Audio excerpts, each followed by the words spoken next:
I'll make this long, so take your time. Okay. Good evening, everybody, and welcome to A Nice Place to Brew. Today is Thursday, August 5th. We do the webcast here every Thursday at 6 p.m. Central Time, 7 p.m. Eastern Time. This is a show about all things beer and beer making. If you're catching us for the first time, we'd like to welcome you. This is a show where we talk about homebrewing tips, best practices, strategies, and of course all things craft beer, which means what do we like to drink, and that's always the first thing that we talk about on each show. But before we talk about those things, we have an audio podcast under the same name, A Nice Place to Brew, that's available on the podcasting platforms. Our social media links are A Nice Place to Brew and A Nice Place to Brew, and we have a website under the name we have a website, www.aniceplacetobrew.com, that is created, of course, by our own George. George, welcome tonight. Yep. All right. And the thing I need to do is done. And there he is. All right. And joining us live from Route 66 Old School Brewing is Paulie with a lot of feedback. How you doing, buddy? Hold on. Is that better? Yeah, a little bit. All right. Yeah, I got my pump running. I'm doing a one final cycle on a tank for brew day tomorrow. All right.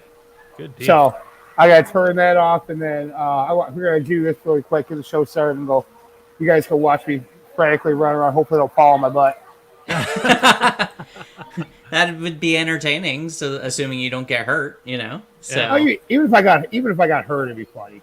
As long as it's not too bad, you know. Yeah. Right. Yeah. So this is our first show in August. Mm-hmm. Well, actually, there's a point about the new month that I'd like to get to, but before we do, George, what are you enjoying this evening? I went down to Iron Pipe, another local orange brewery, and got something called Bee's Knees with 2 Z's.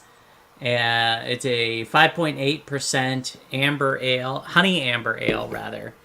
And to be honest, it's kind of the bee's knees. It's just a little bit sweet, and really? Got a nice color to it. They call it an amber ale, but I think it's probably closer to like a honey blonde. But it tastes pretty good. What about yourself? Little sweet? Just a little bit, yeah. Nice. Okay. So I am drinking a beer from a brewery that has been talked about on this webcast before. This is Maplewood Brewing Company out of Chicago's northwest side. Okay. It is one of the better breweries in the Chicagoland area, in my opinion. This is a limited release called Juicy Juicy Jort. Juicy Juicy Jort. Okay. Yes, exactly. This is it's in New England, in case you couldn't tell. A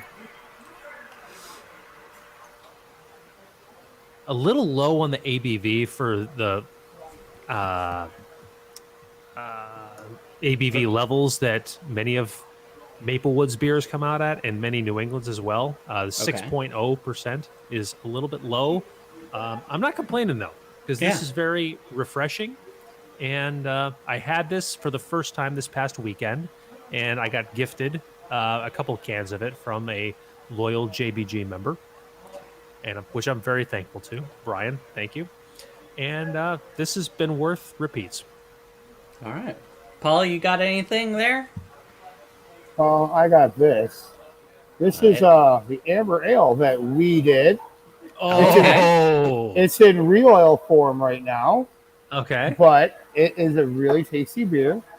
And I am really excited to package this and put this on tap next week.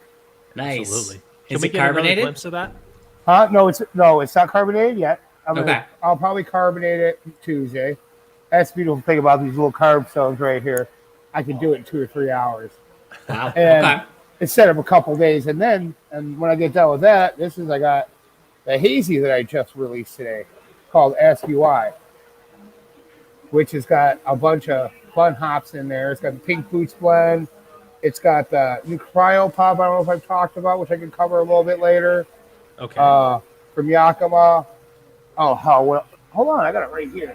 You know, I can't believe I forget all the damn hops half the time. All right, it's got Samba, Pink Boots blend, Cryo Pop, Motica, Citra, and Cascade. Okay. So nice little combination of hops, and it's really smooth. And that For cryo pop, I mean, I can't wait for that to hit the homebrew for homebrewers to be able to get it because it's like a perfect hop for these hazies because whatever Yakima did with it is they made it to where it doesn't really give a characteristic, but it showcases all the characteristics of the other hops. Like this one, I mean, whatever hop's got a real grapefruity citrus blend, it comes out 100% in this thing. It's actually really good. Nice. So on that note, I'm gonna turn this damn pump off. It's driving me fucking crazy. I'll be right back. Well, while you're doing that, a quick shout out to my good friend, Mr. Actor Bill Bailey. Cheers to you, sir. Thank you so much for tuning in. I want to catch another glimpse of that amber ale when Paulie comes back. Oh yeah, look good. It did. Nice and dark, and I tell you, yeah, was not a surprise. You know, we knew the molasses in there was going to add color. I think that was the difference maker. We knew that, and we also knew that. Well, we suspect that his caramel 60 is a little closer to a caramel 80. Not quite 60. Yeah, so I'm not surprised it's a little darker than all of that. So, let's take another look. We may have to rebrand this as a.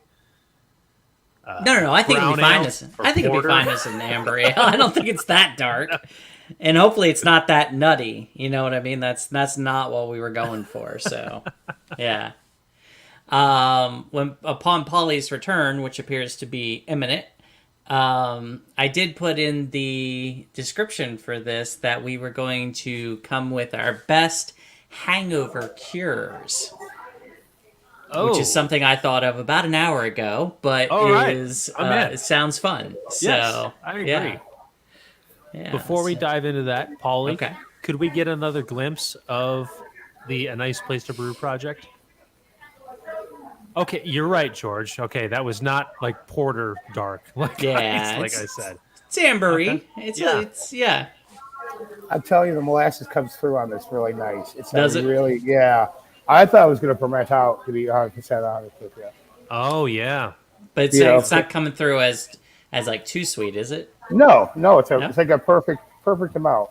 That's why I'm glad we did exactly what we were talking about. We didn't do like a half gallon or anything. Right, yeah. All right. I'm so excited for that. And here's one thing. But I think between the three of us, nobody would have been like, you know what our amber ale is missing? Molasses.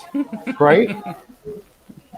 I mean, this may be a case of just like some amazing advice that we got from other people that we know. Mm-hmm. Yeah, for sure. So, yeah. What? You know what? It's kind of cool. You know, it's like, you know how we always talk about MacGyvering things. Yes. So, speaking of homebrew and MacGyvering, we borrow our friends at Metal Monkey. They built a 3-bottle filler, and I borrowed it a couple times, and our buddy Brian's borrowed it once too. Oh, and well, me and Steve were talking. You guys met Steve before. He was like, "Fuck this!" Now he built it. Let me see if we can pull it out. Oh, you can't see it because it's the hockey box I'm working on. See it back there? It's moving. You see that red thing back there underneath the mural? Yeah. That's going to be a 4-head bottle filler that I'm building next week. Okay. So, anybody want to do a bottling run? We can do 4 bottles at a time. Nice. You put them in, you fill them, you take them out, and you cap them and stuff like that. It's a little bit, still a little bit manual there. Yeah, I mean, it is what it is. It ain't no $80,000 bottling line. All you need is a conveyor belt, a scale, and a capper, and an auto capper. You know? Auto capper. Then we need only. Then an auto labeler, auto packaging thing. I mean, come on, we can go on forever and ever. Yeah. I mean, but with only bottling, 3 or 4 times a year, that's going to be so nice. Now I don't have to drive up. I don't have to go up to Romeoville to borrow it, and then bring it back, and then give them a bottle of beer. And I don't mind giving them a bottle of beer, but now I can just pull this thing out whenever. And I could do bottling runs. Like it'd be nice to be able to do this for GABF, fill 4 bottles at a time. Mm-hmm. And then figuring it, and then we'll see what happens. Maybe we'll do some more bottle runs in the future here. And I assume you can do different sizes. You can do 12 ounces and bombers. Yeah, but we're only really gonna do probably bombers because Makes sense. I mean, you got a couple barrel projects that are coming out. I imagine you'd want to bottle several of those. Mm-hmm. Well, we usually bottle. What was it last time we did 6 cases? I think it was. Okay. And me and Tina got it all done in like 2.5, 3 hours. Nice. It was a 3-head filler. She did all the sanitizing and capping for me, and then I just filled bottles as I went. Can I assume that when you have a barrel like that, you transfer it over to one of your kegs, carbonate it, and one of your fermenters, Try that carbonate again, it? George. You broke up. When you have one of the barrel runs, you transfer it over to your fermenter, carbonate it, and then run it through the bottler? Yep, and then whatever I don't bottle up, we keg off. Okay. So because we always want to have some on hand too. In the store, yeah. Okay. Yeah. So it's nice to be able to have it to where people can try it, and then if they like it, they can bring a bomber home with them. Okay. Yeah. You know? Makes sense. My brain is going to that transfer from the barrel to the bright tank, like you were talking about, George. Yeah. How do you do that? Well, does that pass through a pump? No. Have you ever heard of a bulldog? Yeah, autosave. No. Have you ever heard of a bulldog? I mean, an English bulldog, sure. Yeah, or no. Besides the animal, besides a fucking animal, jackass. No, it's a contraption. It's kind of like an autosiphon, but you put a cork on top, which has got 2 vessels in it. You got a stainless steel spear that goes all the way to the bottom. You put the cork around in there, and then you got a connector where you hook up with CO2, and then you push it. Actually, Jason, you helped us. Remember when we emptied that 1 barrel on the Pink Boost Blend Day? You don't. It was at the very end. You, me, and Sarah did it together. We emptied a barrel into a keg, into the fermenter. Okay. No, yes, I do remember that. Yeah. So yeah, that thing. That's what we call a bulldog. Okay. All right. Wow. I think I found Glad you brought that up. I think I found a picture of it. You tell me if this is right. Here, let me share.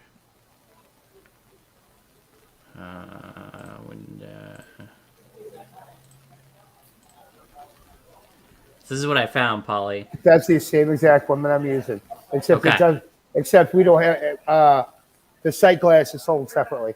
Sight glass is separate. Okay. Yeah. But you put this where the in the bung hole. In the bung hole. Yeah. And all right.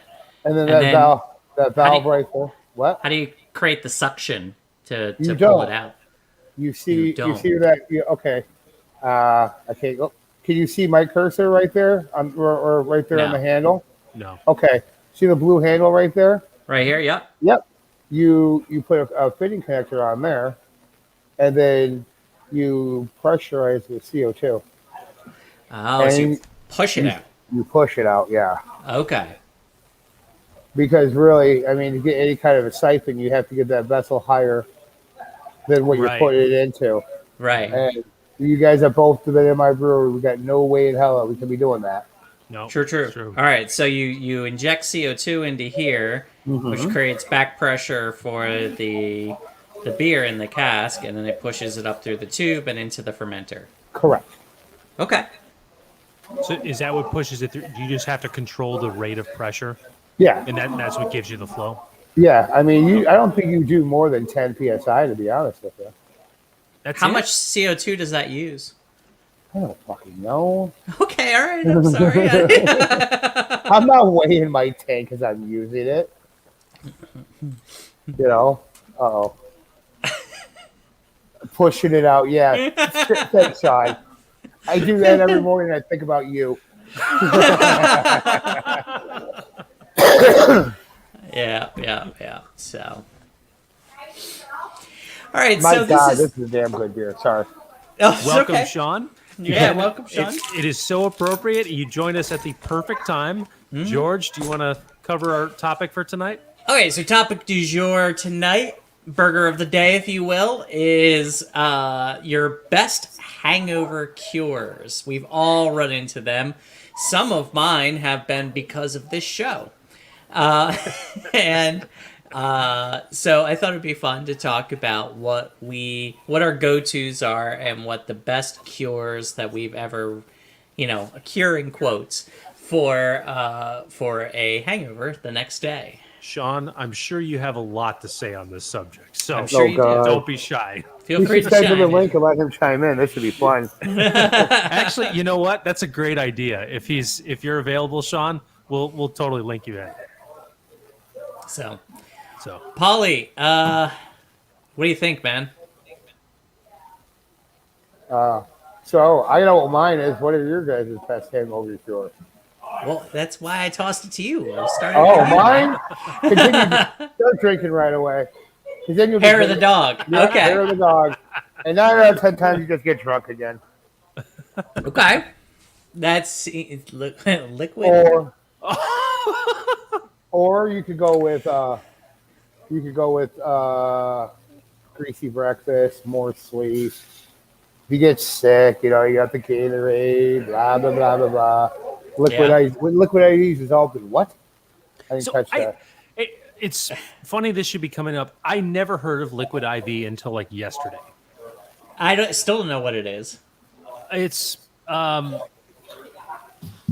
know what? Let me, rather than just try to talk my way through it, Okay. I will just bring up an example. While he's looking at that, Polly, you hit on one that one of my go-tos is a big breakfast.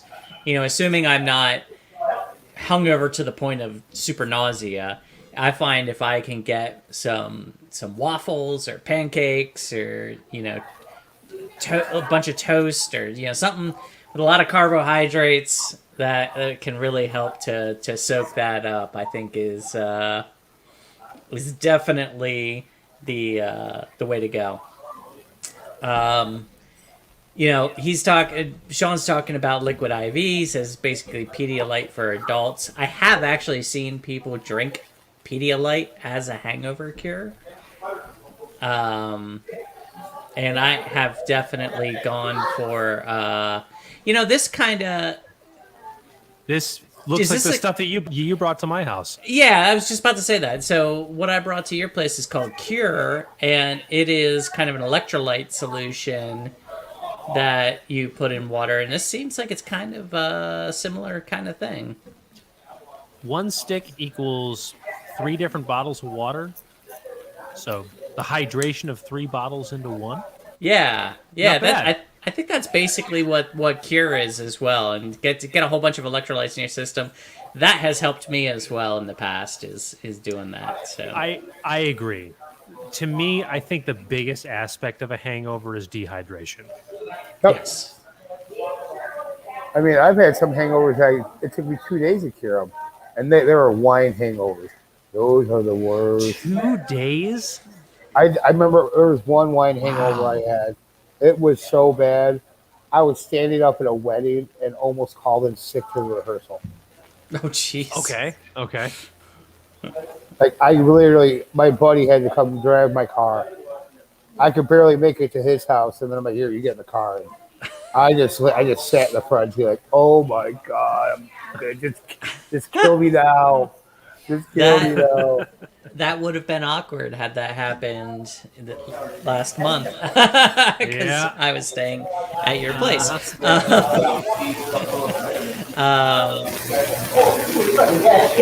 Polly, you got me feedback again, buddy. It's because you hair the dog. Yeah, and I will say that is, I think beer hangovers aren't as bad typically as wine or spirits because it doesn't quite dry you out as much. Am I making that up, or what do you think?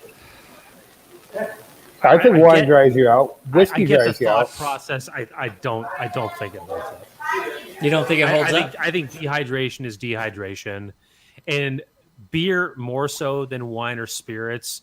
You're pushing out a lot more liquid than you would with the other two, so that's just adding to just how little water your body has. So I'm thinking about this from a couple different angles. Number one, wine and spirits tend to have a higher ABV, so you're dealing with more alcohol. Right. Alcohol is naturally drying.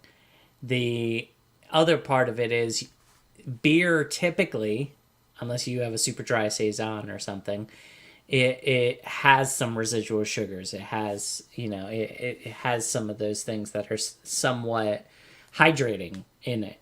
Whereas wine and spirits, you're going for almost sub 1 gravity, negative Plato territory of, really drying it out and having a significant amount of alcohol and basically no sugars left in it. That's kind of where my head's at on that. Fair point.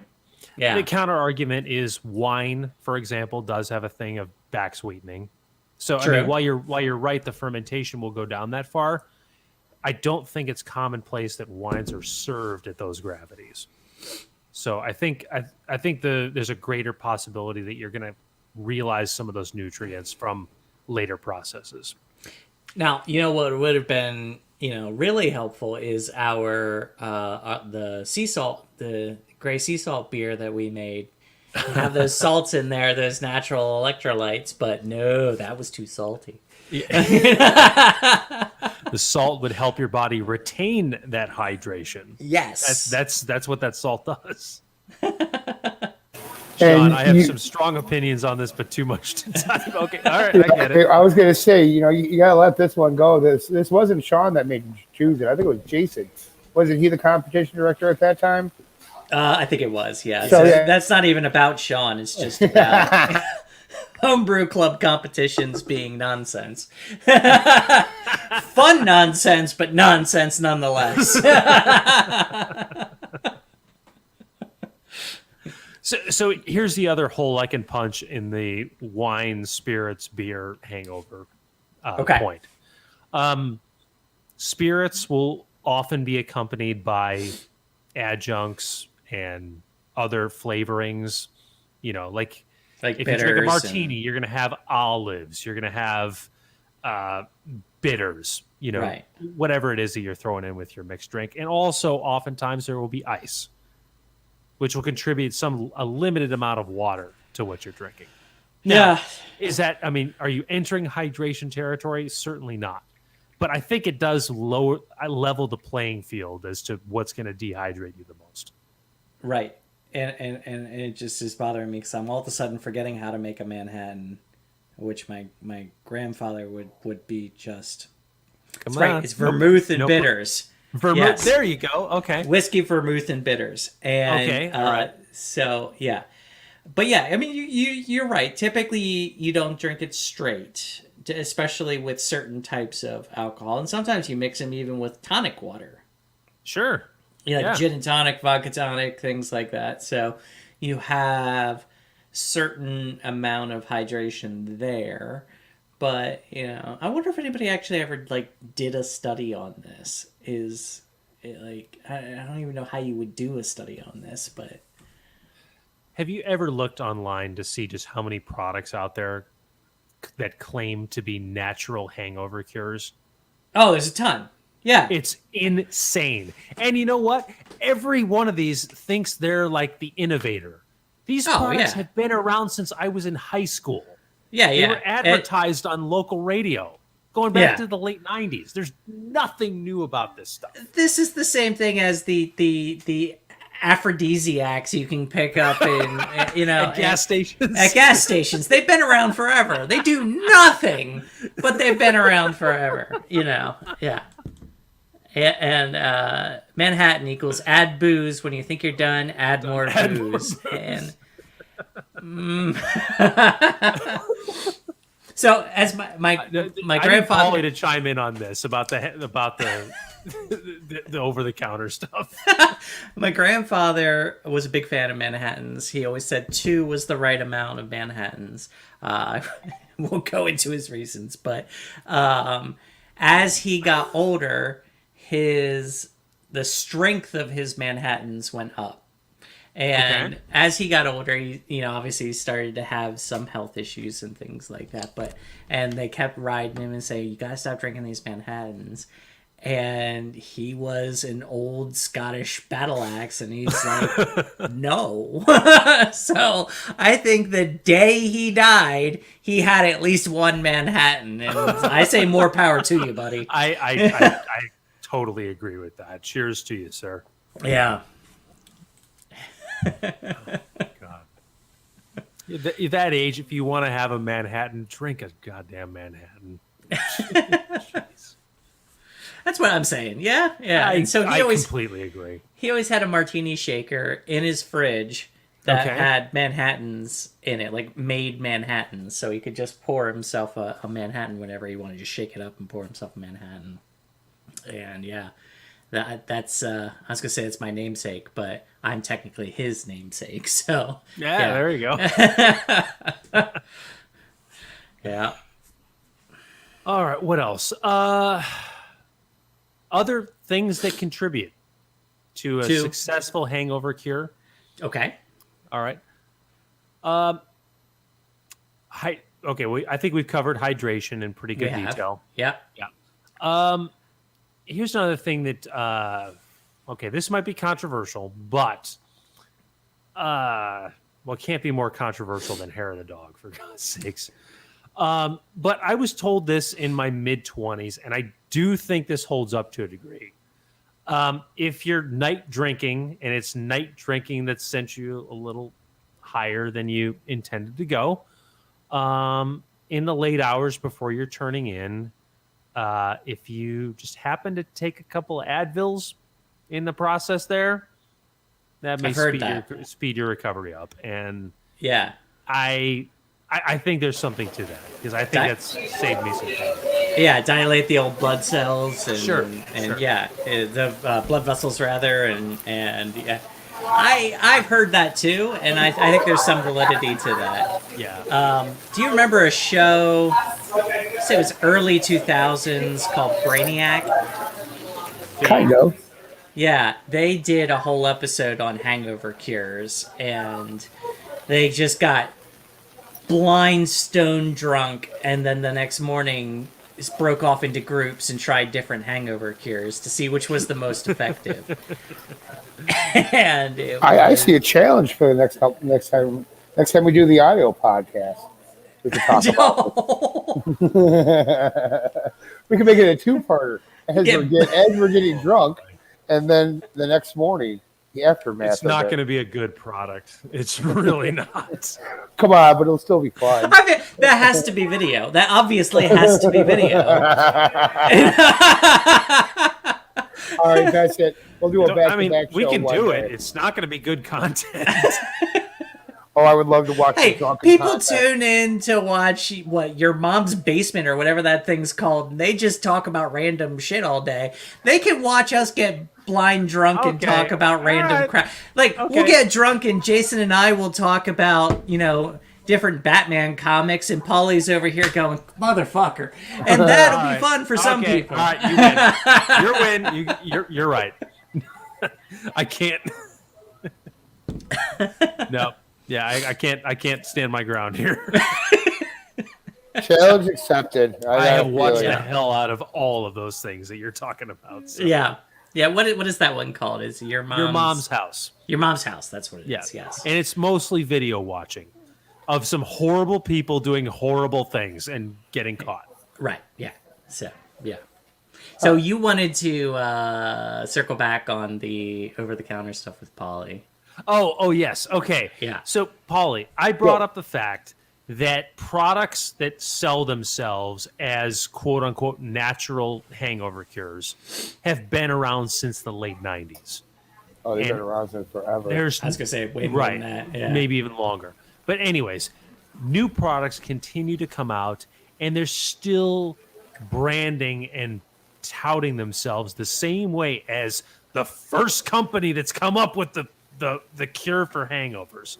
It's absolute nonsense. Yeah. Oh, I know. So, I agree. Polly, like, okay, what experience do you have, if any, with this series of products? And there's countless of them.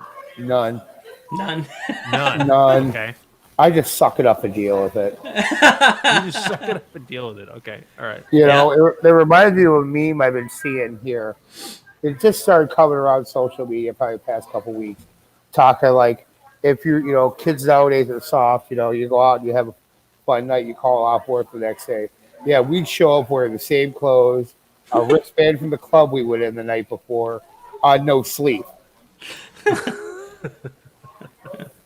So that's what I gotta say about that one. Yeah. I mean, being a construction worker, those were the worst. Sometimes there were some times I'd come to the job site, I'd be that bad. I'd like go hide in the bathroom at the house and sleep for a couple hours. Be like, hey, can I go trim today? They're like, yes. And like they come into the house, they're like, where are? I hear my name being called. I'm like, huh? Of course, I got my tools in there. Wipe the drool off real quick. Let me put up this piece of trim real quick. It'll just take a long time doing it. Man, this Boston was a pain in the ass, bro. You got no idea. I was planning out the crown molding here. It's not done yet, but you'll see. It'll be nice. It'll be done by the end of the day. Don't worry about it. You know, that did just bring a memory back. And this will color this in nicely. So I was 24. I was working for a different company in Chicago than the one I'm working with now. It was the winter months, and there was a blizzard coming in. They had to close the office early. I think it was like 3:30, 4 o'clock. And the storm, I mean, like, we had no time to prepare for it. The snow was hitting. We were just there. Okay. So we couldn't, I mean, I was driving 30 miles each way to work. And so there was no option. And like a lot of other people that were working there, they were stuck in the same boat. So we closed the office, and what do you naturally do? You find a bar. And what are you gonna do? The adventure at the bar lasted 5+ hours, closed down. Luckily we all just collectively bunked out at one person's apartment who just happened to be in the vicinity. The drinking and hanging out lasted well into like the 3 to 4 o'clock hour. And the next day was a Friday, and the Friday was a work day. So we all had to get our drunk asses up and get to work. And somehow we made that work. And I won't say didn't feel the effects, but I would not say that we were in the worst state for getting through the workday that time. Yeah, now, wind the clock back a little bit. I'm 24 years old at the time. I'm knocking on the door of 39 right now. Do not think for 1 second that I can replicate that at my age right now. Not even close. You're soft. I've done it. What? I said you're soft. I can do it. You're soft. So, all right. I have definitely pulled the thing where you can go out with some coworkers and you are, time went on, and then you don't have a way to get back home. Yeah. And so you crash at the office. Oh, I've never done that. And you wake up the next day, and then you're at the office. I love the idea of doing that, but I never have. That was as close as I got to it. And, it just became like 7 or 8 of us bunked in one apartment. And it was, honestly, the snow was the biggest thing. We got like a foot of snow that day. There was no other option. Okay, yeah. So, speaking of Fridays, speaking of tomorrow, I'm segueing here. You know me, I'm bad at that. But I'm just going to do it anyway. Tomorrow is the official day for Day Beers Day. Yes. It is a national holiday. It's someone I definitely support. It is a day where you just drink beer during the day. So there's not a whole lot to it. Just it is Day Beers Day. Day. Happy Day Beers Day. Oh, Originally Go ahead. I say finish your thought, and then I can add into it.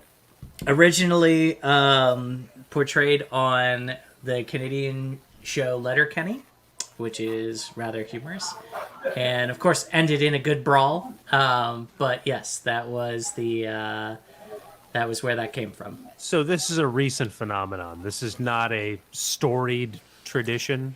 You know, to be honest, I'm not sure if it was like a storied tradition before that they just decided to portray. I choose to believe that is the case. All right, but yeah, that is where it came to my attention. Okay. Yeah. Well, I support this nonetheless. So okay, I need to figure out how I can squeeze in a day beer tomorrow. Okay. Oh, I know how I can. I work in the perfect place. You work at a brewery. You work at a brewery, dude. That's like 10 feet that way. About 15. If I could hop the wall, probably, Right. but I gotta walk all the way around and come down the hallway, and the tappers are right over No, there. you don't. You just have to yell out, "Hey, Tina." Yeah, you're all right. You got me on that one. But it's Angie's here today, not Tina. But you know what today is? Today is National IPA Day. National IPA Day. Really? Is that a thing? Okay. Yeah. First Thursday of every August. Okay. So I'm drinking a hazy IPA. All right. Happy National IPA Day. I'm right there with you. Recognizing National IPA. We can pretend. Okay. We'll pretend. Okay. This is an IPA. Man, I did not know. Bee's knees. I got to admit, this is the first hazy that I got it done. I brewed this before this beer. I brewed it like the week after I brewed this hazy. And Kavik, man, that boss stuff, Just rips through it. 95 degrees, 2 days, done. It's crazy. And Jason, did you see that Sean's ready? I did. Okay. what show? Sean is ready. Oh, okay. But Yeah. I'll wait for Sean. I'll wait for Sean to chime in, because I got a couple things I'm doing here. It's like I know what to do, but it's always fun to talk about it.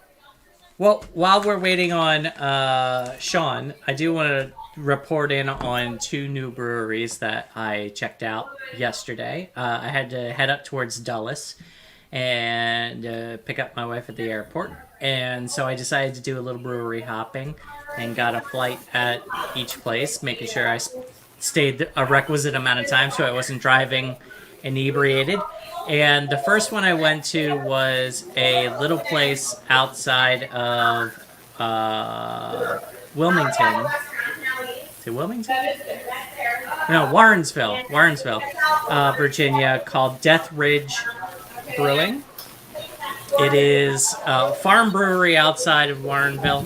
And to be honest, I think they need a little bit more time. Hopefully I haven't looked them up, so hopefully they're a newer brewery. I think they need a little bit more time because I think their beers were a little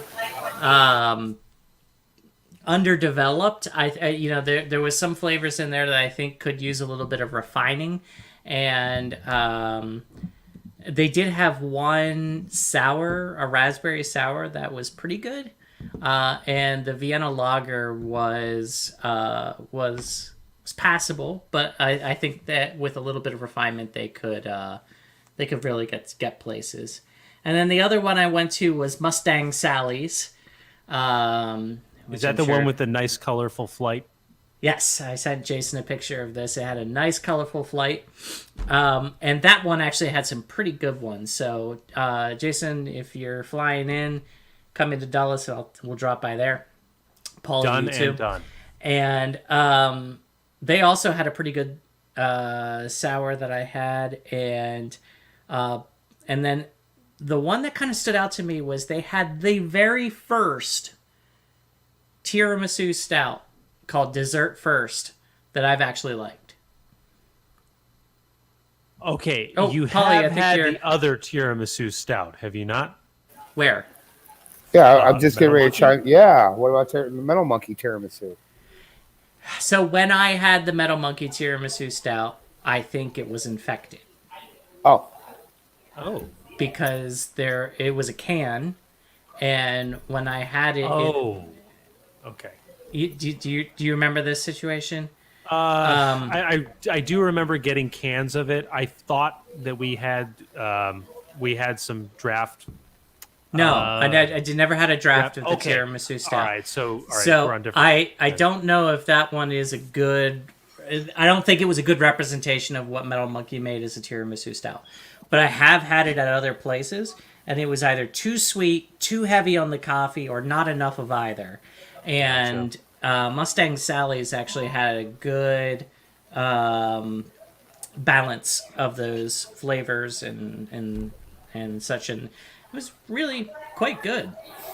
Yeah. Ladies and gentlemen, this man needs no introduction. Please welcome back to a nice place to brew from Mad Hatchet Brewing in Shorewood, Illinois, Mr. Sean McTiggy. It's been a while. It has been, sir. Welcome. Yeah. I tune in a lot on Thursday nights while you guys are doing, but I'm normally got something going on. But tonight, I was free, so that worked Right out. on. All right. I think the timing is perfect because I do think you have a lot to say on this subject. Hangover cures? I mean, it's pretty simple and easy. If you got nothing to do next day, hair of the dog. Right. But if you got something to do the next day, that liquid IV, and I can't even take credit for it because Kevin Promise turned me on to it. Okay. And but I was a big. Me and my buddies do a big golf tournament every year, and it's basically. I think that's kind of the same deal. I don't know. It is kind of the same deal. Yeah. And it works really well. But we do a golf tournament every year, but it's not really a golf tournament. I mean, there's a couple of guys that are really good and they kick our ass, but the rest of us just get drunk in a house in a different location every year. And to make it to our tea time the next day, like Pedialyte, is like if I compare the golf tournament we do to prison, Pedialyte is like cigarettes. Like you can sell them for goods. Services. I thought you were gonna say like toilet sangria. You know, it gets you where you need to go, kind of thing. Oh, there's no shortage. There's no shortage of booze, but when we're drinking till 3:00 in the morning, got a 9 a.m. tea time. Pedialyte trays light cigarettes. That's one of the most amazing comparisons I've heard. Yeah, forever. That is actually pretty good. I like that a lot. Wow. I only But speak compare truth it to here. prison. Yeah. Pedialyte is like cigarettes. It's like prison, except a lot more fun. It's a full week, and every year I go, I'm like so excited to go. And by like day 3, I'm like, I need my wife and kids. I'm no good without them. I'm a horrible human being. Like I haven't done anything bad, but I've just been drunk for 3 days straight. the hedonism is getting to you. Yeah. Can you give us a map of what this looks like? Like, where are you guys landing each year? It's a different location every year. So since I started going, we've done Virginia Beach, Nags Head, North Carolina, Myrtle Beach. Then we went up to Atlantic City, and then we did. So you're covering the Atlantic coast. And then we did Tennessee twice, though. So we kind of went inland. We did closer to Nashville, and then they did up in the mountains. That was the one year I missed, and I regret that work wouldn't give me the vacation. So it was. I had to turn off Facebook because I didn't want to see all the photos from it and all the good times. But then we did last year. We did Southern Indiana, hardest course I've ever played. I know this isn't a golf podcast, but it was an amazing course. I would play it every day. If you ever need a fourth, let me know. Yeah. George's golf game is gaining ground. It's getting there. We're in Hilton Head, North Carolina this year, coming up last week of September. Okay. But I got to see where your drinking game's at before I can invite you to this, because your drinking game's far more important than your golf game. I can hang. You can make tea times, right? I can make tea times. Yes. After I told you about the liquid IV. Yeah. Well, I'll bring some cures too, and we'll see what happens. Yeah. For sure. Yeah. Yeah. So, Sean, any truth to the over-the-counter /gas station hangover cure products? I mean, I've never I've tried them for sure. I've tried everything. I think one of the golf tournaments I'm talking about, someone brought hangover foot powder, and then some guy passed out, and we just put foot powder on his feet while he was passed out. I don't think any of the rest of us tried it, but it didn't seem to work for him. Okay, I was gonna say if he would have woke up and started playing golf, I'm like, shit, sign me up. I know, right? I'll keep that shit in my desk right now. That's all I gotta do. All right, so you're right. This isn't a golf podcast, but I do agree with Glenn. I am curious what course that was in Indiana. Sultan's Creek in. Oh my God, I'm gonna blank on the name. There's a casino in the town. It's like some weird. It's like you're in the middle of Indiana, and all of a sudden there's a casino in like a full town. It's a beautiful town. It's one of the funner times I had. Okay. But I'm blanking on the name. Okay. Hopefully he can comment back. He probably knows exactly what I'm talking about if he's wondering where I played. But yeah, I would say I'm looking it up for you right now on Google. I would say Hair of the Dog, Liquid IV, okay, and then if you can add a greasy like McDonald's breakfast on top of that. Yeah. See, I've never fully bought into the greasy meal. Oh, dude, I'm with it. You're outvoted on this one. Really? Man. Okay. Yeah, you are. You're all voted. Jasper, Indiana. Jasper. Okay. That's where the course is. Yeah, we stayed. Yeah. French Lick. French Lick is the big town that we stayed by, but the course is in Jasper. Actually, a really cool place if anyone's looking for a quick vacation with your significant other, not the kids. But yeah, just go out there, play some craps or whatever, and I mean, close by, type thing. Wisconsin Dells vibe, not for you, George. I'm talking to the rest of the Illinoisans. Right on. But yeah.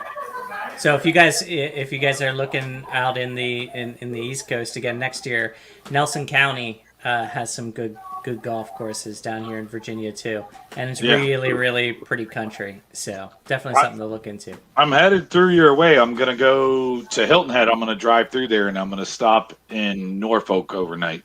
I know it's not exactly your way, but I'll see a sign. I'll be like, "That's where George lives." Yeah, man, I hope you guys can cross paths. That'd be awesome. Yeah. It'd be fun, man. Yeah. Yeah. So, Sean, what is going on at Mad Hatchet Brewing? Oh, we keep going through this thing where we just brew our asses off and fill our tanks, and then we don't have any more tanks, and then we can't brew anymore.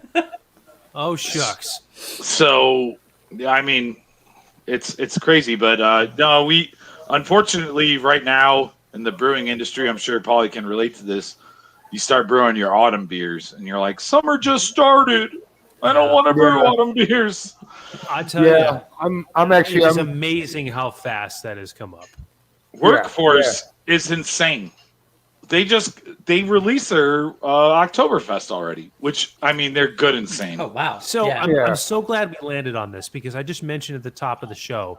It is now August 5th. This is our first webcast so far in August, and I am reminded, even this early in the month, that we are, upon the release of the annual Sam Adams Oktoberfest, which is one of my early craft beer loves. And I'm pretty sure if you had Brando on here right now, he'd be like, "Yeah, I was trying to beat Sam Adams." Maybe. It's to that note, I do feel like the release date for Sam Adams Oktoberfest keeps getting pushed back earlier and earlier every year. In 3 years, we'll have Oktoberfest in April. Well, at what point do they just make it a year-round beer? I mean, listen, I would absolutely drink that beer in the spring without question. Oh, for sure. Like it is bar none one of my favorite styles of beer. I like malty, mid ABV beers, and as much as I love West Coast IPAs, which if you know me, I love them.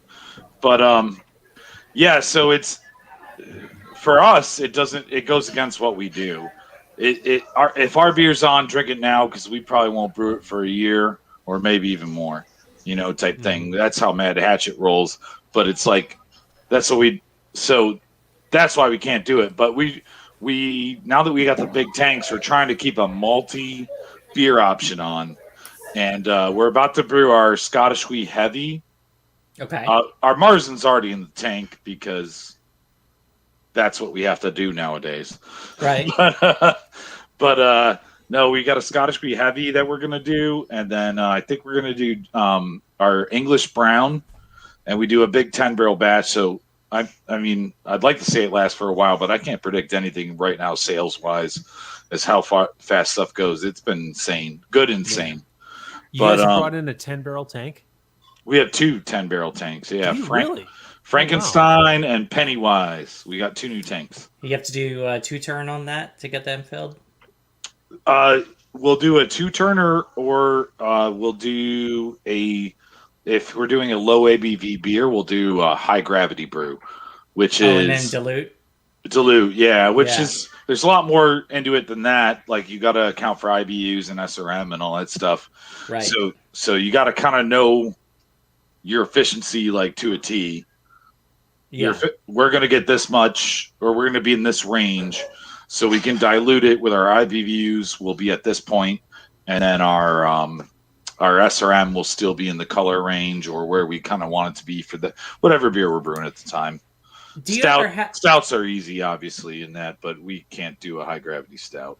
When you do that, when you do those high gravity dilution things, do you ever run into a problem with it, the beer thinning out? Not for the styles of beer we do it for. Okay. I can list. We do our cream ale that way all the time now. We do our we did our Irish red that way.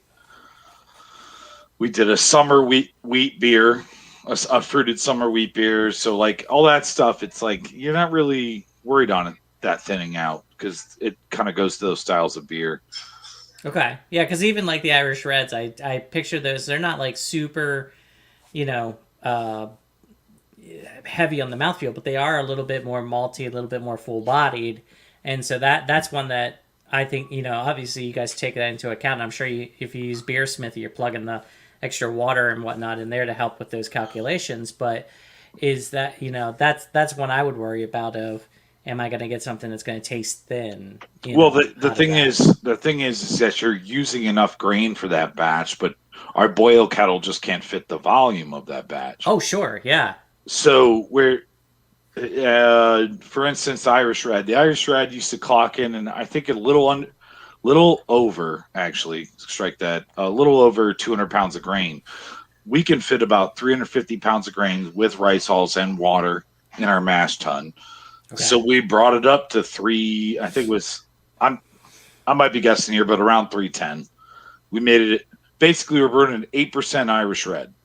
Okay. And the color, going into the tank, it wasn't red at all. It looked like a stout. As soon as you water it down, though, because you account for all that, it comes down and it's got that red hue in it. And this was my favorite year of our Irish Red. Actually, nice. It kicked a couple months ago, but I can't wait to brew it again. That's one of my favorite styles of beer. I had an Irish setter named Killian.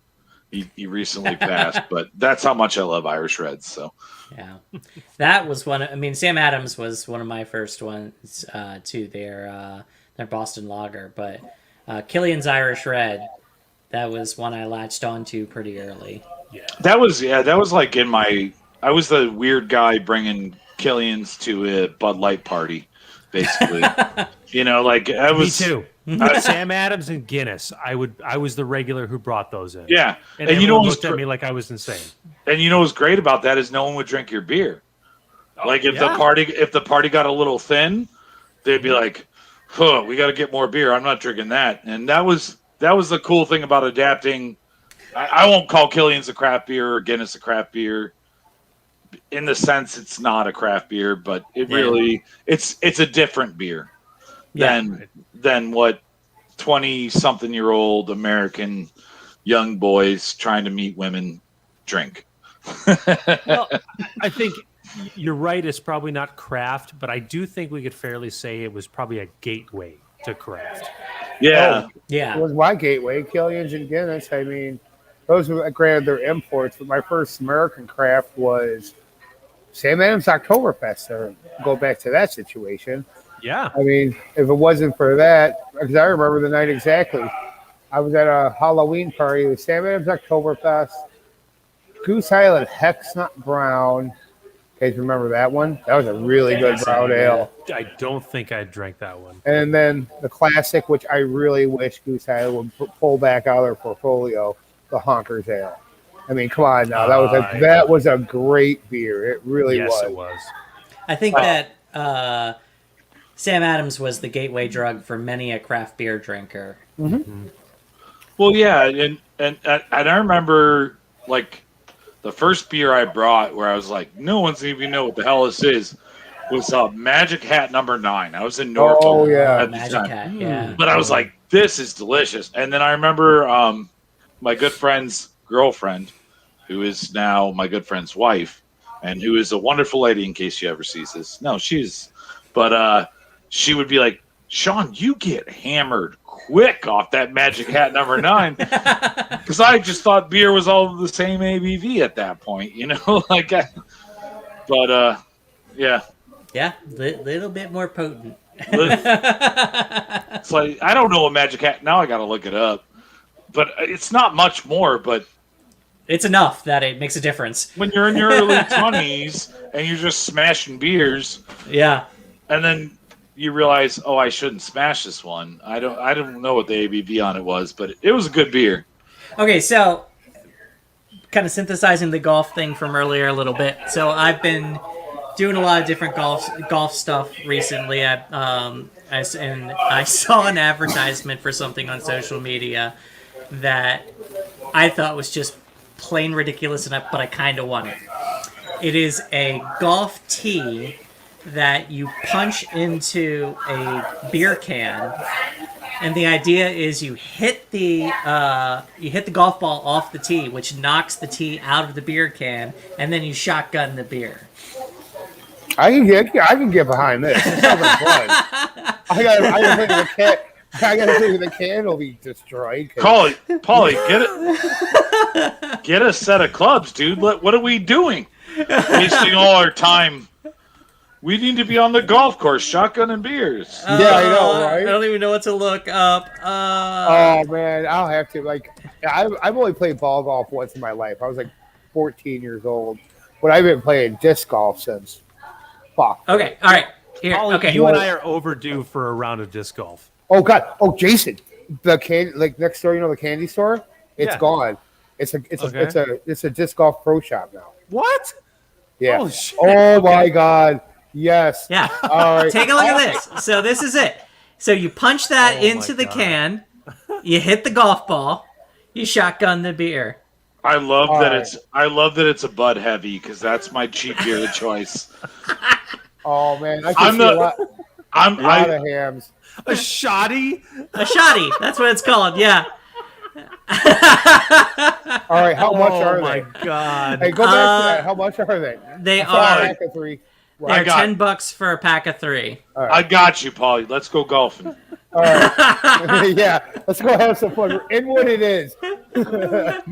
Oh my god, that's hilarious. I loved that the advertisement was a Bud Heavy because everyone has their cheap beer choice, like in the closet. Like we don't tell anybody about it.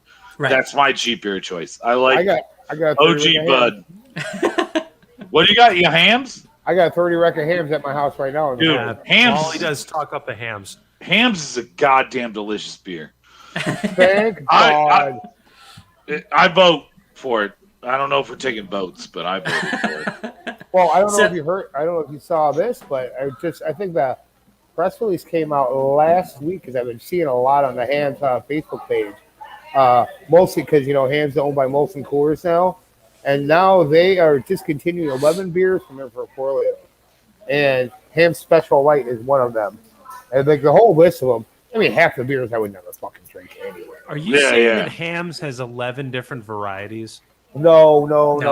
I was gonna say Hams. Ham says like 3. Yeah. that even I was gonna seems say high. 2 or 3. Yeah. I saw you post that, Paulie, and I looked at it, and I didn't recognize any of those brands. Like it was like Ham's light beer, and I was like, I didn't know Ham's had a fucking light beer, but all that's I think Special Export, Molson Ice Light was on the lice. Yeah, might as well get lice. Molson Ice Light. I think that was wasn't that one of our bad beers? Yeah, it was. It might have been. Yeah, I think it was. Special Export. That's one I haven't heard in, since I was probably in my 20s. Yeah, I don't think you're picking these up at your very, like some guy has the liquor store order them for him type brands. Yeah. Okay, one was Mickey's malt liquor, but it was like Mickey's malt liquor light. Yeah, like it wasn't the grenades. They're keeping the grenades. Thank God. Because the grenades would go. Glenn votes for Bush. You've got Hams. Sean, you said, what did you say? You said Bud Heavy. Bud Heavy. I don't like Bud Light. Yeah. Jason, what's your go-to cheap beer? You know what? This is tough for me because I don't think I have a go-to, and this is going to be controversial, but if I absolutely had to pick a cheap beer of choice, I'm probably going High Life. No. High Life. Dude, Jason still wants the champagne of beers. When he goes, I hate Busch Light. When we go, I cannot pick that one. When we go to Fest or whatever, or anything with a bunch of brewers. This last week I went, or actually Monday, I went to a golf outing, and everyone's drinking Miller High Life, PBR, or Old Style of professional brewers. Yeah, I had to laugh about kidding. That last year. Yeah, Natter Days too. Natter Days, yeah. It's funny you should mention that because I was around a brewery owner this past weekend, and the whole time he's drinking PBR. I didn't think of that until you just mentioned that, Sean. It's a great beer. Sometimes you just need something light and refreshing, you know? What is it? Tell me, what's the redeeming quality of PBR? It's delicious. Really? Christ. The super corrupt blue ribbon.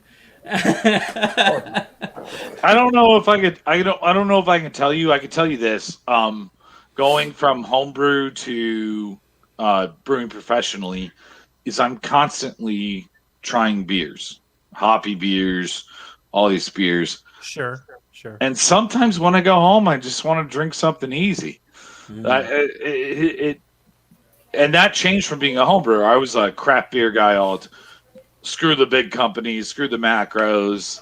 But it's like we can't keep our light beer on tap, so I can't drink that all the time. So, okay, so remind me afterwards, and I will tell you what this relates to. But I'm not going to do it on the show. So I'm the only one that hasn't responded here. My cheap beer that I tend to gravitate to is one or two, either Miller Lite, just because it's nice and light and refreshing. If you say Yingling, that doesn't count. It doesn't count. No, you're right. That doesn't count. Although I do gravitate towards Yingling, but Michelob Ultra. Ooh, I didn't know you were so uppity, George. I'm not. I'm just saying it's super You're light. a little uppity now. You can drink like a case of them and not get drunk. And, I can't tell you how many different construction projects I've done with a Mich Ultra in my hand. So I think that's a worthy choice. I think it is. Mich Ultra to me is I've golfed I've golfed since high school. So when I go golfing, it's the guy with like the slick back hair and he's got his tennis shirt. He's like, give me a Mich Ultra. There's tennis sweater draped around. So that's how I. To be honest, I inherited that one from my dad. That's like his go-to because he's got some medical issues that he can't take like a whole lot of like heavy beers. So Mich Ultra is his go-to, and I was like, you know what? It's kind of crap beer, but it tastes not bad. So I understand. I'm with you. We need to stop the hate of drinking water from time to time. From time to time, exactly. Yes. Sometimes you just need something basic. Yeah. Yeah. Well, here's my story about Michelob Ultra. And George, stop me if I've told this story on the webcast. George, you were included on this because you and I and a couple of people we know ran a 5K a few years ago. Mm-hmm. And the 5K, it was located in Lincoln Park, in the greater Chicago area. And the race was sponsored by Michelob. And as most races are, they start usually on a Saturday or Sunday, usually between the hours of 7 a.m. and 8 a.m. So super early, totally unnecessary. Super early, yes, exactly. Yeah. And a race sponsored that early by a beer company. They do not spare any beer, and they don't spare any laws of society or of any kind. And of course, because the race was geared towards adults, part of the offering for finishing the race was they had a cold poured Michelob Ultra at the finish line for everybody who finished.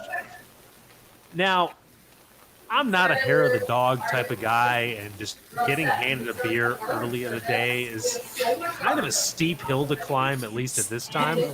So when I finished this race, which I finished fairly quickly, like, I was amazed to see not just one, not just two, but dozens upon dozens of people with cold beers in their hand, and it's not even 9 a.m.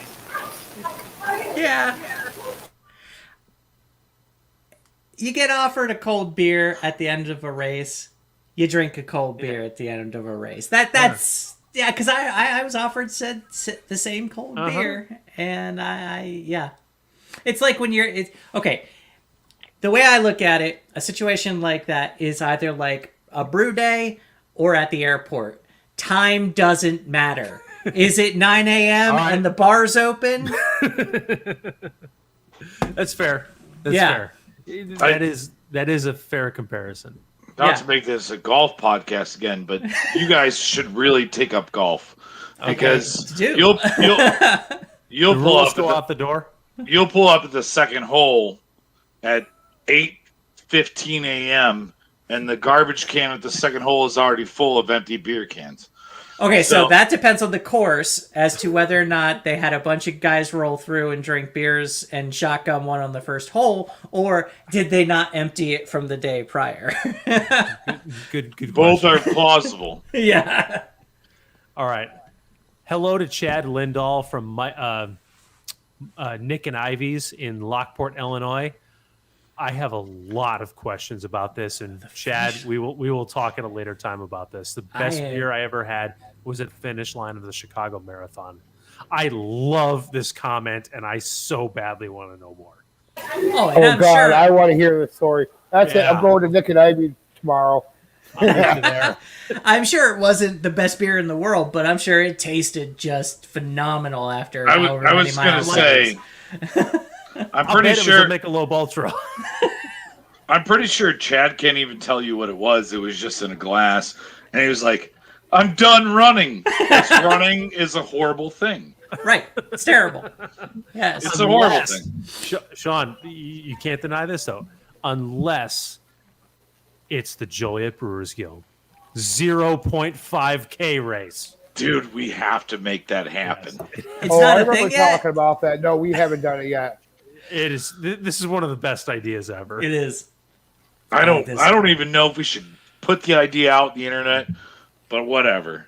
I have. If you said, because I'm pretty sure if you talk to, you know what, you could talk to the monkeys and see if because the mayor of Romeoville, I bet he'd be on board for this, like doing it on Main Street in Romeoville. I'm pretty sure we can do it down here too. No, or down in Wilmington, yeah. I'm pretty sure we can do it in downtown Joliet. Or downtown Joliet, yeah. I think that was just right on Chicago Street. We're gonna have a 0.0 or 0.5K. Yeah. And then we're gonna have multiple beer vendors around your treacherous run. Around the block of Chicago Street in Ottawa. I'm thinking a cigar lounge mid-race. You know, like a little cool off area.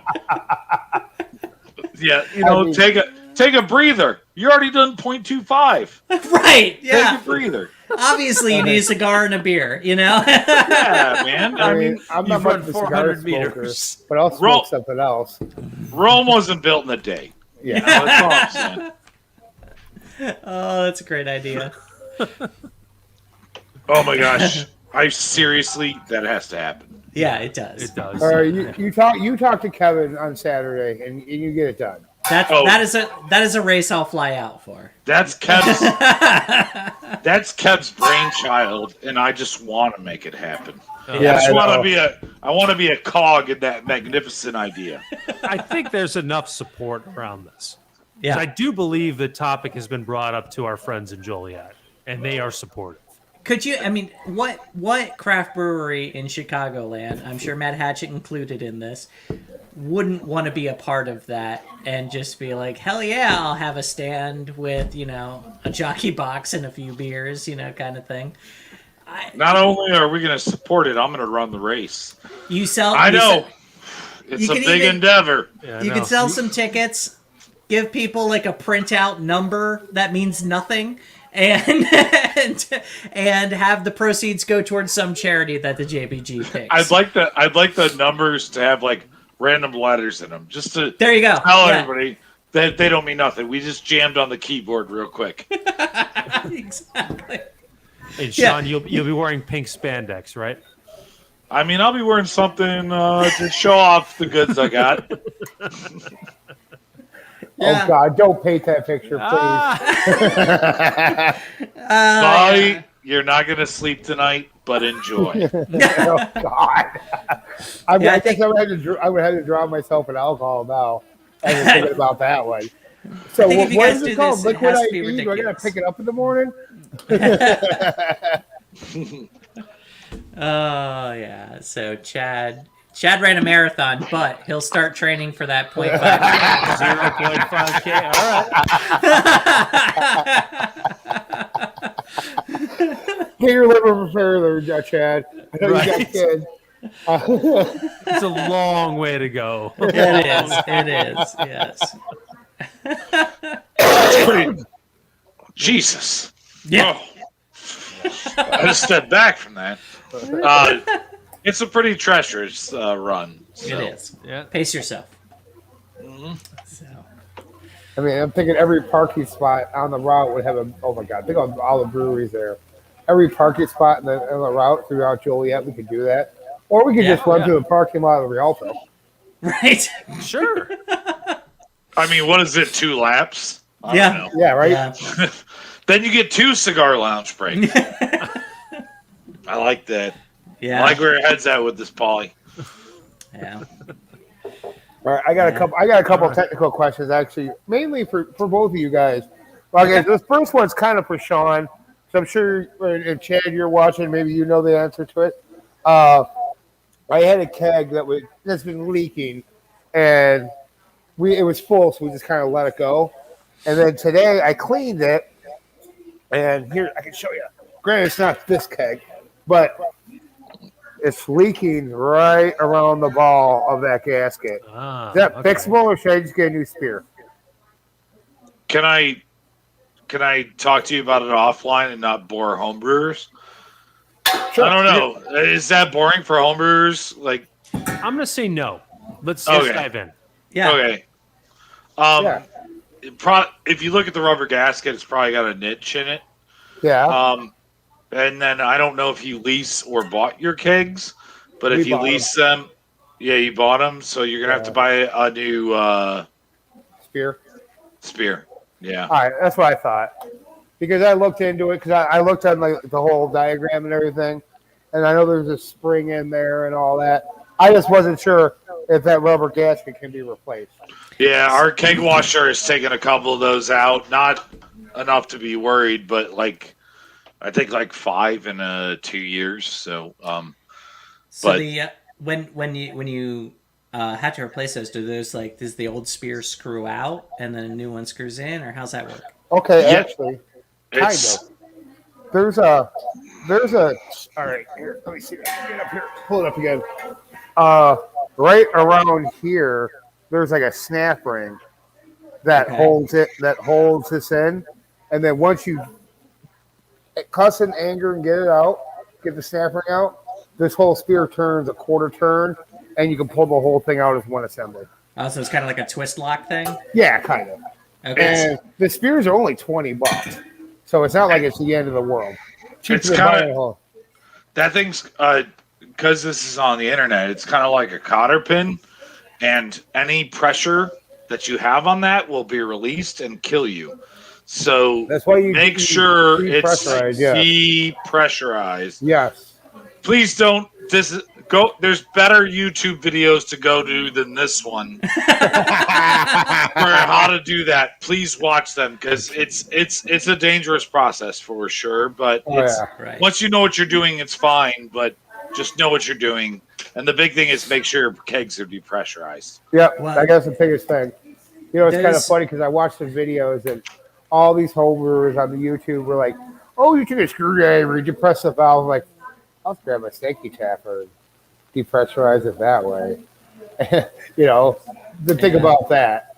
But okay, that being that one, and let's talk about diacetyl rest. So hang on one second, Paulie. I'm sure you guys have done it.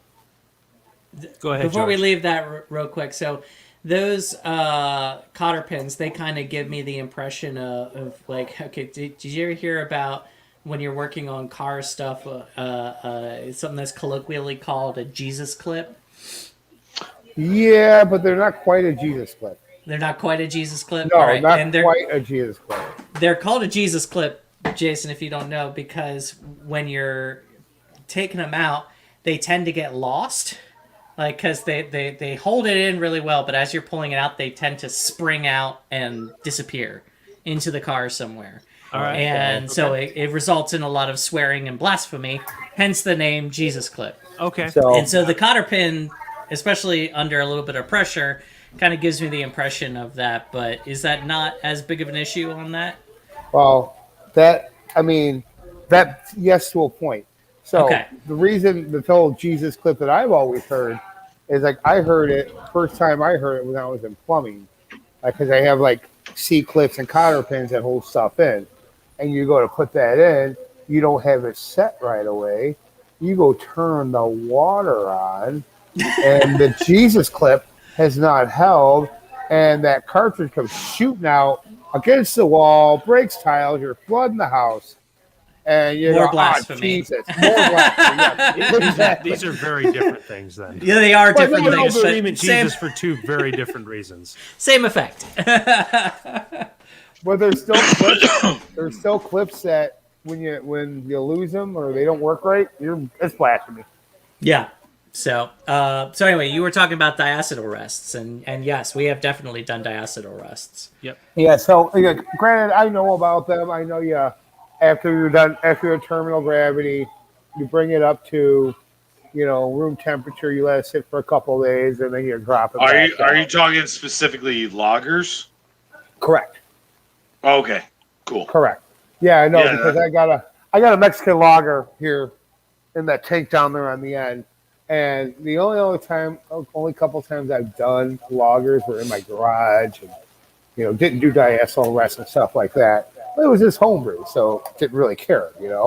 Now I'm on this end, and I don't want, especially from what I understand with these Mexican lagers, you really want to do that because it can mess the beer up, and I don't want to put a product out that's not going to be good. Right.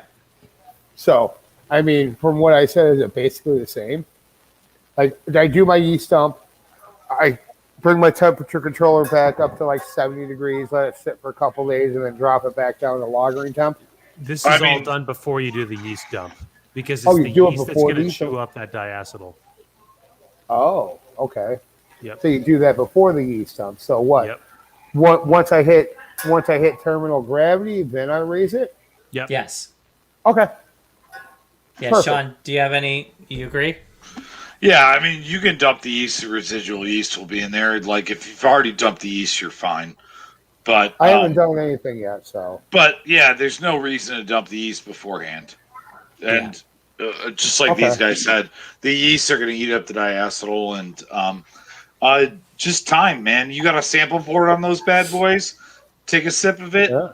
Diacetyl is very I don't know. It's very recognizable to me. I can taste it but I don't know where your palate is at. Everyone tastes diacetyl different, but I can taste it in microscopic volumes. So, but just time. If it keep going to that sample port, if it tastes right, crash it, serve it. Yeah, so diacetyl is one of those weird things that does show up different for different people, kind of like cilantro. So, Sean, how's it show up for you? Very buttery with a little bit of astringency. But I taste, and this is something I didn't know until we worked at Manhattan, when we all were drinking a beer that we're rushing this one a little bit, and then I was like, I can taste it still, and we let it rest for a week, and everything was fine. But they couldn't taste it still. I don't know. Also, it's weird because I can taste it and no one else can. Mm-hmm. But it's just one of those things. Time is never going to hurt you, and as long as your environment's sanitary, your fermenting environment, time, you can leave it in there for a year. It'll be fine. Mm-hmm.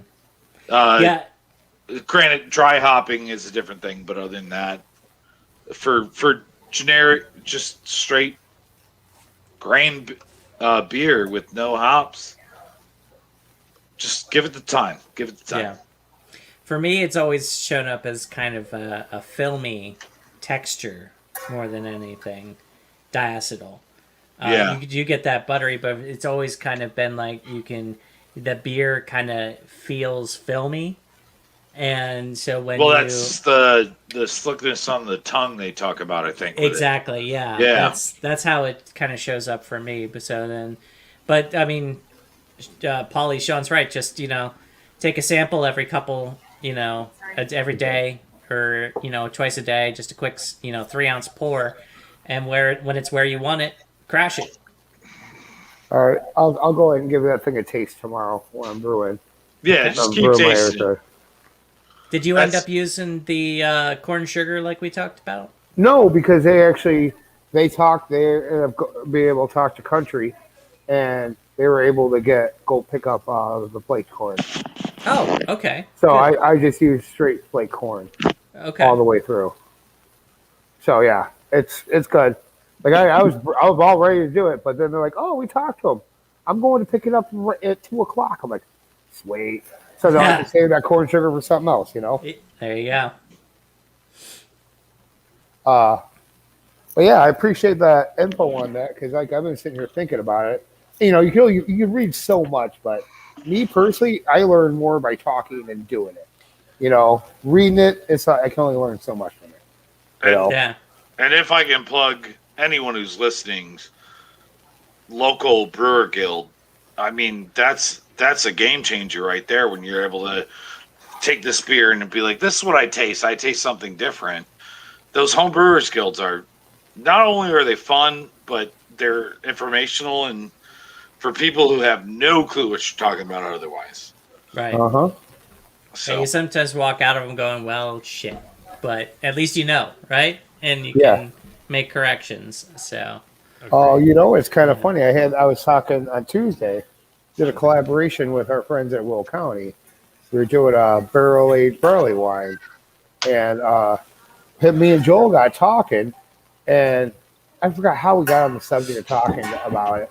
But he was like telling me of how, I think I was bringing up like it's kind of cool how many of us have gone on and either working or owning breweries. And Joel told me he was at ICBG, or not, he was at one of the ICBG meetings, and they were bringing it up, like homebrew clubs, and he brought up the JBG, and they were like, yeah, the JBG is a homebrew club. If you want to go pro, you go join that. I was like, I took that as a compliment. Really, I did. Yeah. When you think about it. Highest compliment. That is a high compliment. For as chaotic as that club is sometimes. Oh, yeah, we're a bunch of assholes. We're a bunch of fun, good brewers. If I can quote Nicolas Cage, that's high praise. Or the SNL version of him, probably more. Right? That's high praise. But man. yeah, like I mean, that was fun. Sean, you gotta get on mic. We gotta get our collaboration on the schedule here in the next few weeks. Yeah, we're trying to figure it out. We've been talking about it. Yeah. All right, cool. I mean, it's just getting that time. It's like, I've almost got everyone done that I want to do for the year. So get them all done and over with. Right now at Mad Hatchet, we have our sour milkshake IPA on tap right now. And I believe there's someone in this Brady bunch of videos. He's up here for me. He's down here. Who doubted me? Who doubted me? It was good. Yes, it was. Although I gave you some shit. Go. Like, really? 3 milkshakes? The fuck? Where's the fucking real beer? Beer that tastes like beer. I mean, no, that bracket that you did with Brian, I was really impressed with that. That was really good. Dude, I like that a lot. People don't buy West Coast. Not West Coast how people use it anymore. Anything clear is a West Coast now, according to the craft beer community. Yeah, that's what they call it. At least I log on to Untappd from time to time, so maybe that's what it is. But if you do a straight, all right, bud, hold on. I'll talk to you in a second. If you do a straight West Coast like sea hop beer, it just doesn't sell. Yeah. I think people have moved on from those hop bombs, man. No, I disagree because I had some, people like my milkshakes, but my regulars don't like it. I could sell. It is not bringing them to the yard, Polly. I'm coming down to brew with you, Polly. Nice touch. No. I'm coming down to brew with you, Polly, because I love those beers. This is my son, by the way. I was hoping. Otherwise, you have a small child that's invaded your house. Yeah. But, I absolutely love those beers. And I was out in the Bay Area this last week, or actually it was 2 weeks ago. I walked into a store, like a grocery store, like Jewel, and then for you, Food Lion. Is that correct, George? That's a good one. Yeah. That's about right there? Yeah. All right. Or no, Kroger. Because this is it's better than Food Lion. Yeah. But so I walked in there and I walked past a freezer or a fridge, and it was full of Pliny the Elder. Pliny the Elder as far as the eye can see. Wow. It's that commonplace out there in the Bay Area? So, like Zombie Dust was cool, I think Pliny's about to not be cool. Okay. Right? Yeah. All right. But it's been discovered. Not only was there a freezer full of it, and I was like, is there a limit? And the guy was like, no. And I was like, give me all of it. It was $5.99 a bottle. A bottle. Okay. Can you believe that? I paid $60 a bottle to get it shipped to me from here. I got it for free because one of the guys from Brew and Grow brought it to me. So yeah, I mean, yeah. So anyway, I bought 10 bottles because I'm flying home. I have to keep my bag under 50 pounds. Right. So then I just drank until my bag made weight the night before the flight. And I had Fort Pliny the Elders. Okay. So, all right. This brings up a great topic, and let's steer this into the next episode. The beer that you overpaid the most for. Ooh, this could be fun. Good meat on that one. Yeah, think about that one. Yeah, totally. We'll think about that one. Okay. I'm not going to be on the next episode. Can I say mine now? Sure. Unless you wanna. Zombie Dust. Dust? And because I just moved to Illinois, like in the height of the zombie, it was like, I think I moved back here in 2015. I'm from Illinois, but I moved back here after the Navy stuff and some time with my company. But so anyway, my father-in-law was coming to town. When I moved here, San Diego was the microbrew capital of the world, or of America. I don't know if the world. Don't quote me on that. But anyway, so San Diego, and I was like, man, I'm gonna miss my microbrews. Little did I know what had happened here. And then everyone was talking to me about zombie dust, and I went out there. I was working on a CT scanner with a guy, in Munster, Indiana, and then across the street is Three Floyds, and I'm like, let me go get some zombie dust. I got there. They just started selling it. I took 2 cases home. It was awesome. I didn't overpay that time, but it was a good beer. You know, like people when they overhype a movie, you're like almost like worried about it, you know? Right. And I was like, damn, that is a good beer. I wish I would have thought about calling an IPA and APA first. But anyway, so my father-in-law was coming in town. He's a big craft beer guy from California. And needless to say, I like to impress my father-in-law. So I was like, I went into a local liquor store. They had a case of zombie dust sitting back there. And I was like, how much you want for that 6-pack of zombie dust? Or I said that pack of zombie dust. It was a 6-pack. And he's like, oh, I want $14.99. I was like, dude, ring it up. And then he brought 1 bottle down. So what he was doing was completely illegal. But I'm like, dude, give me 2. I got to share this with my father-in-law. So I paid $14.99 for a 12-ounce bottle of zombie dust. Oof, that's rough. Yeah. Wow. Okay. That's a great story. Very well told, by the way. You know what? If nothing, I'm articulate, I think. Cheers, boys. It's been a pleasure. It has. Jason, you want to take us out? Yes, I do. Tune into us next week, next Thursday at 6 p.m. Central Time, 7 p.m. Eastern Time. Check out our YouTube page for all of our past episodes going back more than a year. We have an audio podcast under the same name, A Nice Place to Brew, that's available on the audio podcasting platforms. We have a website, www.aniceplacetobrew.com, and we can find on social media at A Nice Place to Brew and Nice Place to Brew. Thank you so much, everybody, for tuning in. Thank you, of course, to Sean and Paulie for joining. If you need a beer this weekend, check out Mad Hatchet Brewing in Shorewood, Illinois, and, of course, Route 66 Old School Brewing in Wilmington, Illinois. We will be back here next week. Have a great weekend, everybody. Before we sign off, we raise a glass one last time and we say, it takes a lot of good beer to make great beer. Cheers. Cheers. Cheers. Cheers, boys. That was fun. Yeah.